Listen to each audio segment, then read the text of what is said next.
अगर आप गरीब पैदा हुए तो ये आपकी गलती नहीं है, लेकिन अगर आप गरीबी मर गए ये आप ही की गलती है।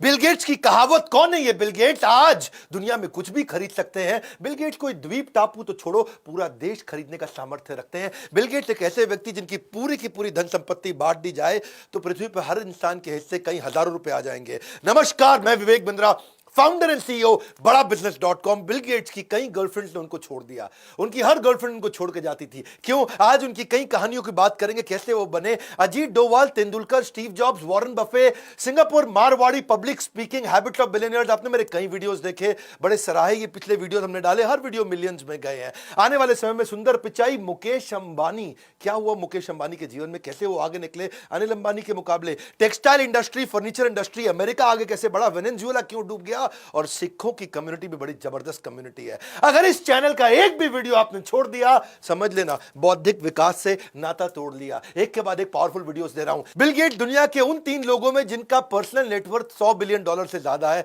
लेकिन इतना बड़ा अरबपति होने के बावजूद अपने बर्तन वो खुद धोते हैं। बचपन के अंदर उनके पास एक सेकंड हैंड होंडा गाड़ी थी, गाड़ियां कभी नहीं थी, लेकिन अभी रिसेंटली उनसे किसी ने पूछा आपके पास कितनी गाड़ियां हैं, तो काफी देर सोचते रहे, बोले एग्जैक्टली तो याद नहीं है। बिल गेट्स का इंटेलेक्चुअल लेवल इतना अच्छा है कि अपने शुरुआती दिनों में उनके पास एक इंटरव्यूअर आया और उनसे उनके इंटरव्यू में पर्सनल सवाल पूछने लगा, आपकी माँ कैसा फील करती होगी, आपके पिता कैसा फील करते होंगे।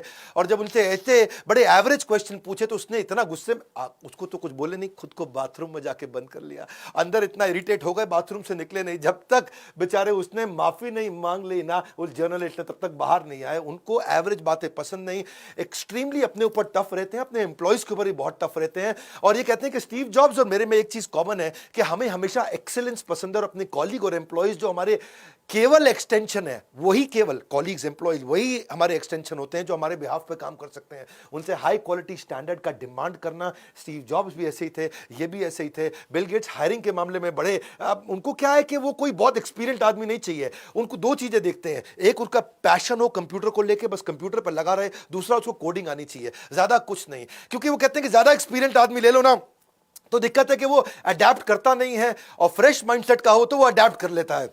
2 चीजें पक्की हो, कंप्यूटर से उसको प्रेम हो और दूसरा कोडिंग उसको अच्छे से आती हो। वो कहते हैं कि आलसी आदमी ढूंढ लो, आलसी आदमी को ले आओगे तो मुश्किल काम को करने का कोई आसान तरीका ढूंढ लेगा। चाइल्डहुड से इतने जीनियस थे, 15-16 घंटे रोज पढ़ा करते थे, और मां मेरी इनसे बड़ा नाराज हो जाती थी कि बिल गेट्स, जब भाई ऐसा है बिल, बच्चे बाहर जाके खेल ले, सारे बच्चे खेलते हैं, सब फिजिकल एक्टिविटी करते हैं, तू 15-15 घंटे पढ़ता है। बिल गेट्स मानते नहीं थे, उनको पढ़ने से कुछ एडिक्शन था, इतना पढ़ते थे, इतना पढ़ते थे। एक दिन मां ने सोचा इसके कमरे की बिजली उड़ा देती हूं, और कमरे की पूरी बिजली उड़ा दी, और सोचा कि अब जब पंखा चलेगा ना लाइट चलेगा तो बेचारा सो जाएगा। लेकिन मां तो मां होती है। आधी रात को देखने आई कि बिना पंखे के बेचारा सो कैसे रहा है पसीने में, और आके देख के हैरान हो गई कि बिल गेट्स अकेला एक कोने में पसीने से तरबतर बैठा हुआ और टॉर्च लेकर के किताब पढ़ रहा है। उस दिन मां को बहुत शर्म आई, और उस दिन मां को समझ में आया कि मेरा बेटा साधारण बच्चा नहीं है, ये एक प्रोडिजी है। प्रोडिजी मतलब सुपर जीनियस, एक ऐसा बच्चा जो कि अननेचुरली बहुत ज्यादा जीनियस हो।